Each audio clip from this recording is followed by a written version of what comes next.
Don't make me he bitch man slap you. The Cooper and Anthony Show. Eddie Murphy came out with his Christmas movie over the weekend. It's the worst piece of shit I've ever seen in my life. Not only did they spend a gazillion dollars on it, because there's sets, there's all kinds of things going on. This is not a cheap movie to make. Okay. So the sets are beautiful. The scenery is beautiful. It's a Christmas movie. But the Candy Cane Lane, that one? Candy Cane Lane. It is the worst piece of crap I have ever. And I've watched Thanksgiving. I've watched some of the worst movies ever made. This is now king. Why do they keep filming this crap and making me watch it? It is not fun. That's true. I'd never died, but Mom knows. It is not worse than Daddy Daycare or Norbit. 300% worse. Christmas is not about money. I agree. Christmas isn't. It has never been about money. Christmas is not about money. It's not. Except that it is. Just kidding. Of course it is. 'Tis the reason for the season. Follow me. Really? What? That bad? It is unwatchable. It is crazy unwatchable. Are you kidding me? I missed a Christmas. Christmas is about giving. And Christmas is about the power of a child's imagination. And it's about giving the least popular reindeer with a red nose a chance to be great. Unless you want to go the religious angle. Jesus Christ, no. I'll bring you up. Worse than The Distinguished Gentleman? And I sit back and I was thinking all day today, this movie's really screwed me up now. Because I sit back and go, is it me? Am I the crazy one here? Am I the only one that watches this crap and says, this is crap? Did nobody watch it after it was filmed and say, you know what, scrap this whole thing. Let's reshoot it from the get-go. This is a horrible script. Eddie Murphy is probably one of the funniest men ever to walk the earth. Yeah, for sure. In the 80s, his stand-up was crazy. I mean, it shaped our lives. Right. And now he doesn't know what a funny is. I don't know. It really messed me up. It's on Disney, right? It's on Amazon. So everybody can watch it. It's on Amazon Prime. Okay, so it's free. You're complaining about a free movie. Amazon Prime is far from free, but yeah, I get what you're saying. But somebody had to okay this. Somebody greenlit the script. Somebody hired these actors. I don't understand how this crap is made nowadays. Did they just let AI write the whole thing and go print? No, they're not allowed to do that. That was the whole thing that the strike was about. I think that Tracy Ellis Ross and Eddie Murphy said, we need to work together at some point. We have to work together. You know what this is? This is Christmas magic. Well, I'm magic. I don't know what Gary is. Mostly like gross. And that's why I got to find 3 more rings before this clock chimes 8 times on Christmas Eve. So you're looking at this as like a major motion picture. They had fun. They had a good time doing it. It's just a Christmas movie. It's basically free because it's on Disney and Amazon. They're not trying to win an Oscar here. You know what I mean? You expect too much from movies. Why can't they go the extra mile and do something that doesn't suck?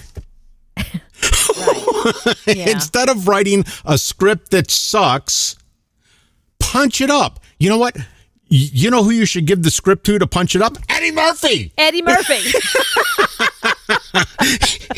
He did Coming to America, which is the best movie ever made. Coming to America 2, piece of shit too.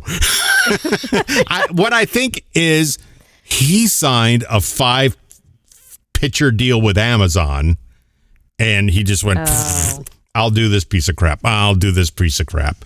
But it's wasting my life. He's just fulfilling a contract. He's not looking to make art. Oh, no. What? That song, The 12 Days of Christmas, it repeats. No, and it's not to the point it's not funny. It makes me mad watching it. It was that bad. See, that's the thing. He saw the script ahead of time. He knew it wasn't funny, but I guess he thought he can make those lines funny. I don't get it. Or maybe it was in his contract that whatever script they give him, he just has to do it. You know what I mean? It's what everybody has, that thing you've got to do for your boss. You know, you're looking at it like, for us, it'd be a really big deal if we made a movie. We want it to be perfect, everything great. This is Eddie Murphy's job. You know, every once in a while, you churn out something that's really not your best work. You know it's not your best work because it's an obligation. It's like all those years that you and I had to do all those sponsorships for companies we didn't know anything about, but we had to talk about them and act like we love them. They weren't the best segments. We made the best out of it, but our contract said that we had to pick up the widget and be like, this is the greatest widget in the world. Did you like your widget? I loved my widget. And make a whole segment out of, but our best stuff isn't talking about widgets. Our best stuff is, you know, real tree or fake tree, or, you know, telling a story about my boyfriend trying to tie me to a bed. Like we have way funnier stuff, just like Eddie Murphy does. But if Eddie Murphy dies tomorrow, he gets hit by a car. That's his legacy. That's his legacy. That's the last movie he did. That's what we're going to remember. No, that is right. You want to win a contest because Christmas is all about winning, isn't it, Chris? Look, lady. Pepper. Look, Pepper. Like Nicolas Cage, you know, he had gambling debt. He just made as many movies as possible because he's got mouths to feed. Doesn't Eddie Murphy have like 10 kids? He's got also? 45 kids. And that's Exactly. the thing that kept going through my head the whole time I'm watching it, going, he needs to buy Christmas presents for 45 kids. Exactly. And dental work and college tuition, and I'm sure he's got one kid that doesn't want to work and he's got to pay the kid's rent, you know, buy him an apartment, whatever. You know, everyone has that one kid that doesn't really want to grow up. You know, Eddie Murphy has at least one of those. But then I go on Facebook and I read the comments because Amazon put something out about it, and there was people that went, "It's a great movie, the greatest movie. I loved it." I'm like, am I crazy? Am I insane that Your standards are too high. I guess. I mean, it's like some morning shows on radio. You go, this is crap. Yeah. Remember that one that I was telling you about? I don't even know the name of them. And they had been on some list as like the #1 morning show. I was like, I never even heard of these guys. Let me check them out. And I went and I listened to it. There was not one personal story. You couldn't tell anything about them. All they did was they took turns reading the prep service. So a prep service is if you're not in radio. So every morning when you're in a morning show, you get a list of stories that you could potentially talk about. Sometimes they even give you audio. So like, for example, if, I don't know, if it's a story about single women decided to have a big party and invite all the single guys they know. And then they send you like, you know, single ladies. So you can play single lady, Beyonce single ladies.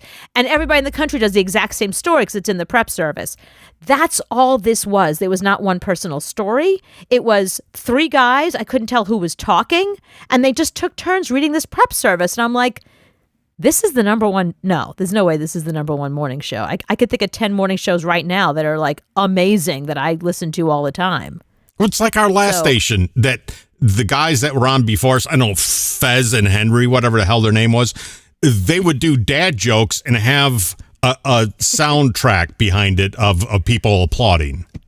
They would do dad jokes from the guy on Twitter, the tweet guy who has dad. They would just read the other guy's Twitter page. They would read some guy's Twitter page that wasn't theirs. With it canned wasn't their laughter. Twitter page. It was somebody else's Twitter page with laughter. So with a laugh track. So these are the people that watch Candy Cane Lane and say it's a good movie. They think Fez and Henry is a good show. Same people. So now you know exactly. Now you know who the audience is for Candy Cane Lane. Fez and Henry people.